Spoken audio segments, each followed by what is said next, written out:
Bienvenue dans Une page à la fois, le podcast des auteurs soucieux de construire une pratique durable et qui leur ressemble. Vous faites maintenant partie d'un petit groupe d'auteurs qui essaient de transformer la vie de leurs lecteurs à travers des livres pensés pour donner une expérience mémorable aux lecteurs et les submerger d'émotions. Mais parce que le système repose sur l'exploitation des auteurs, nous cherchons à travailler différemment. Nous devons être plus malins. Nous le faisons à travers une pratique consciente et audacieuse, et ce podcast vous donne un aperçu de la vie quotidienne d'un auteur indépendant. Prêt ? On est parti. J'ai lu une phrase dans Correspondant, qui est un livre épistolaire qui a été écrit par Ben Mazuet et Grand Corps Malade. Et c'est une phrase dont j'ai lu et entendu et même expérimenté plusieurs versions depuis le début de ma carrière. Ça dit « Pour 10 projets lancés, un seul aboutira et ça doit suffire à te faire vivre ». De toute façon, la règle, elle est simple. Plus on multiplie les intervenants, plus les chances qu'un projet capote sont élevées. C'est pour ça qu'un livre a plus de chances de voir le jour qu'un film, qu'un unitaire a plus de chances de voir le jour qu'une série, et ainsi de suite. À ça s'ajoute la notion des enjeux financiers du projet. Ce qui joue aussi, c'est la part d'informations dont on dispose. Au début d'un projet, on a très peu d'informations sur sa faisabilité. Tout semble possible. Et puis on se renseigne, et plus on avance, plus on a besoin d'ouvrir de portes, et plus on augmente le risque que l'une d'entre elles soit fermée. Je peux vouloir faire un livre sur la chute des feuilles en automne, je peux être super inspiré, j'ai hyper envie de le faire, et puis je commence à écrire, ça commence à être un peu difficile, il faut que je trouve des infos, puis je commence à me renseigner, puis je découvre qu'il y a déjà 10 livres sur le sujet, qu'aucun s'est vraiment vendu parce que tout le monde s'en fout en fait de la chute des feuilles en automne. Et je peux continuer à l'écrire, mais en sachant qu'il sera sans doute ni publié ni lu. Et du coup, ces informations-là, elles viennent en fait contrarier la faisabilité du projet. Quand on parle de projets qui aboutissent, il faut aussi entendre qu'il y a plusieurs manières de comprendre cette notion-là. Il y a le projet qu'on lance pour soi, le livre qu'on a envie d'écrire, parce que ça nous fait plaisir, ça nous fait du bien, et qu'on ne terminera peut-être pas. Et puis il y a le projet qu'on lance pour qu'il existe dans le monde. C'est-à-dire qu'on veut que quelqu'un y croie avec nous, et que quelqu'un le publie, et qu'il le diffuse, et en parle, et qu'un public le reçoive et en vive l'expérience. Et ce sont deux niveaux différents d'un projet qui sont complémentaires et qui peuvent exister indépendamment l'un de l'autre. Au premier niveau, au niveau des projets qu'on fait pour soi, il y a plein de facteurs qui font qu'un projet peut ne pas aboutir. On peut perdre l'envie, déjà. Notre intérêt pour le projet peut disparaître, tout simplement. Ça arrive, c'est pas grave. On passe au suivant dans ces cas-là. Ou alors on peut manquer d'organisation, on peut avoir très envie, mais être tellement désorganisé, tellement peu déterminé, qu'on ne terminera pas parce que d'autres choses de notre vie prendront toujours la priorité sur le projet de livre. Et ça arrive plein de fois. Ça peut être dû à des problèmes de confiance en soi. Il y a plein de racines à ce problème. Le symptôme, c'est toujours qu'on met le projet d'écriture derrière, après le reste. Ou alors on peut juste ne pas y arriver. Certains projets, on peut avoir très envie de les faire, on peut être super bien organisé, on peut les faire passer en priorité, mais que ça ne marche pas. Il y a juste un truc qui ne prend pas. C'est peut-être nous, c'est peut-être le projet, on ne saura jamais vraiment, c'est rageant, c'est frustrant, il n'y a pas de solution qui se détache de manière évidente. Il n'y a peut-être même pas de solution tout court. Au moins, quand on perd l'envie, on peut facilement être en paix parce que, en fait, ça nous fait plus rien. On n'a plus le goût du projet, il n'y a plus d'enjeu. Ne pas le finir, c'est pas très embêtant. C'est presque le finir qui devient lourd et embêtant. Parce qu'on peut être porté par une forme de loyauté qui fait qu'on va s'accrocher, mais en fait, on n'a plus vraiment envie, du coup, ça donne rien de bon. Puis au moins, quand on est désorganisé, on peut se reprendre en main, on peut définir un planning, le respecter, s'ajouter des contraintes pour cadrer la pratique, ça c'est vachement bien. Si un projet nous échappe, on va resserrer les contraintes pour faire en sorte de contrôler davantage de choses et être moins facilement débordé. Mais quand c'est le projet qui ne fonctionne pas, il n'y a rien à faire, on ne sait pas comment s'y prendre. On ne peut pas vraiment changer le fait que quelque chose ne fonctionne pas. On peut essayer des choses, mais ce sera toujours sans certitude et ce sera souvent sans résultat. Et ce dernier cas de figure, il demande de savoir dire « Ok, stop, j'arrête les frais », sans être sûr que c'est la bonne chose à faire. Il y a une forme de renoncement. Il faudrait que ce soit une acceptation que le projet ne fonctionne pas, mais souvent, ça a le goût d'un renoncement. Justement parce qu'on n'est pas capable de mettre le doigt sur ce qui ne va pas. Au deuxième niveau, donc au niveau des projets qu'on veut faire exister hors de soi, dans le monde, ça se complique encore plus parce qu'on contrôle encore moins de choses et qu'il y a bien plus de pièces mouvantes. On peut réussir à faire aboutir le projet chez soi, dans son labo, mais maintenant, il faut que quelqu'un d'autre y croie. Il faut qu'un éditeur, un lecteur, des médias y croient. Il faut que les gens aient la même envie que nous de faire exister le projet. Ça veut dire qu'il faut qu'on leur vende, au sens où il faut qu'on leur en parle en faisant de notre mieux pour leur transmettre notre enthousiasme du projet. C'est pas juste une question de savoir bien représenter le projet, c'est aussi transmettre un enthousiasme.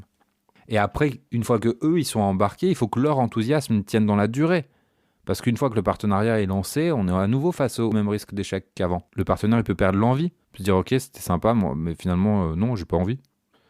Ou il peut lui aussi manquer d'organisation, il peut mal gérer le projet, il peut être pris par plein de priorités. Et parfois, on est responsable de ça, mais parfois aussi, c'est juste la personne avec qui on travaille qui fait pas sa part, pour plein de raisons qui sont pas forcément mauvaises en plus. Mais le projet peut passer au second plan, à l'arrière-plan, au dernier plan même de ses priorités, et du coup, il n'aboutit pas. Mais Également, quand on travaille avec quelqu'un, le projet peut ne pas fonctionner. On peut avoir fait ce qu'il fallait, on peut avoir gardé l'envie tous les deux, on peut être super organisés tous les deux, et pourtant ça prend pas. Et ça se multiplie autant de fois qu'il y a d'intervenants. À chaque étape, il faut transmettre un enthousiasme à quelqu'un. Et à chaque étape, on retrouve les mêmes facteurs qui font que ça peut échouer.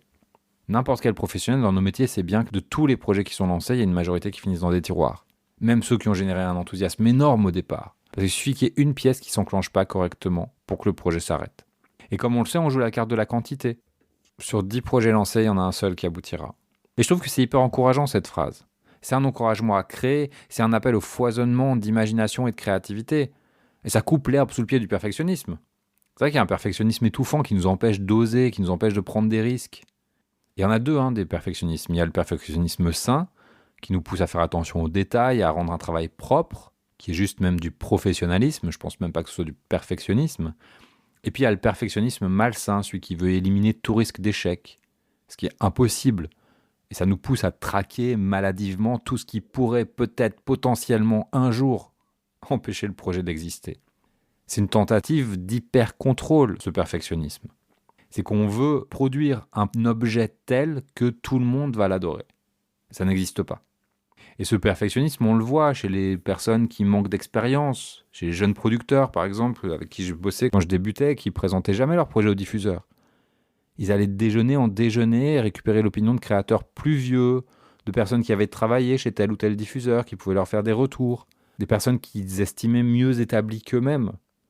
Parce qu'ils espéraient trouver dans ces rendez-vous la formule qui garantirait le succès de leur projet. Et que s'ils avaient la bonne formule, ça réduirait tout risque. Ils pourraient venir avec leur projet, dire « Ok, voilà, c'est bon, je te vends ça. » Et puis en face, il y aurait quelqu'un qui serait là, dire « Mais c'est exactement ce que j'attendais !» et qui signerait le contrat directement. Mais ça ne fonctionne pas comme ça. Et c'est la même chose chez les auteurs, qui sollicitent l'avis de tous les romanciers déjà établis, ou tous les coachs d'écriture, pas pour améliorer leurs compétences, mais dans l'espoir qu'on leur donnera le retour qui les rassurera, qui leur fera dire « Ok, c'est bon, je ne prends pas de risque. » Mais ça n'existe pas, ça n'existe dans aucun domaine, mais encore moins dans les domaines créatifs, il y a forcément un risque. Créer, c'est faire quelque chose à partir de rien, sans que personne n'attende réellement. C'est s'exposer, c'est prendre le risque d'être critiqué pour ce qu'on est, ou en tout cas pour ce qu'on fait. Donc oui, c'est vertigineux, oui, c'est effrayant, et oui, ça représente un risque. Mais rien ne fera que ce risque cessera d'exister. Même si on ne parle pas des risques de la vulnérabilité, il y a le risque de l'échec. Proposer un projet, lancer un projet, c'est risquer qu'il ne fonctionne pas. Et tant qu'on sera en résistance face à ce risque-là, on ne pourra pas s'autoriser à créer autant qu'on veut. Donc le perfectionnisme qui est une recherche d'hyper-contrôle qui vise à empêcher l'échec, c'est le plus sûr moyen de ne pas faire aboutir un projet. Et là, ce n'est pas un projet sur 10 qui réussira, c'est 10 projets sur 10 qui échoueront quand on est dans cette logique de perfectionnisme. Donc oui, elle est hyper libératrice cette phrase, parce qu'elle nous pousse à lancer des lignes, à tenter des trucs, à proposer des choses, à expérimenter. On se lance sur 10 projets sans s'attacher au résultat d'un seul, mais en donnant à chacun ses chances de réussir. Et après, on se laisse porter par ce qui marche, qui ne dépend pas de nous. Il y a beaucoup de chance aussi dans nos métiers, il y a beaucoup de hasard, il y a beaucoup de rencontres qui se font sans qu'on puisse décider, sans qu'on puisse anticiper sur comment elles vont se faire. Quand je travaille avec les auteurs, je les encourage à travailler vite, à finir des livres. Parce qu'il y a cette histoire de développement d'un savoir-faire dans la quantité, comme je racontais avec l'allégorie des poteries, il y a quelques épisodes de ça. Mais il y a aussi cette notion qu'on aborde moins, en tout cas que moi j'aborde moins, cette notion qui dit que plus ils auront de projets entre les mains, plus ils auront de chances d'arriver où ils ont envie d'arriver. C'est-à-dire de publier ou d'être lus et de vivre cette vie d'auteur qui les fait rêver. Sur 10 projets lancés, un seul aboutira. C'est une phrase à graver sur votre bureau et à relire à chaque fois que vous ressentez du doute, de la déception, chaque fois qu'il y a un truc qui coince, chaque fois que vous vous demandez comment vous allez vous en sortir, comment vous allez trouver une nouvelle idée, pourquoi, encore une fois, un éditeur vous a refusé. Parce qu'à chaque fois que vous lirez cette phrase, vous vous rappellerez qu'il y a une question fondamentale dans notre métier, c'est quels sont les 9 projets inaboutis qui permettent l'aboutissement du 10e. En permanence, il faudrait avoir une dizaine de projets sur le feu pour pouvoir rebondir vite, pour pouvoir saisir l'opportunité quand elle se présente. Et l'opportunité, elle n'est pas externe, elle est interne. C'est-à-dire que j'ai 10 projets et j'écoute intuitivement comment ça se passe, comment ça réagit en face, comment le monde réagit au projet que je propose. Et je me concentre sur celui qui fonctionne le mieux. Et je trouve que c'est hyper porteur d'espoir, cette idée-là. Hyper encourageant. Voilà pour aujourd'hui. Vous pouvez partager le podcast, liker, tout ça. Et si vous voulez expérimenter avec des formats courts, je fais un stage d'écriture de nouvelles les 4 et 5 mars en ligne. Et tous les détails sont sur arnaelverdier.com/nouvelles au singulier.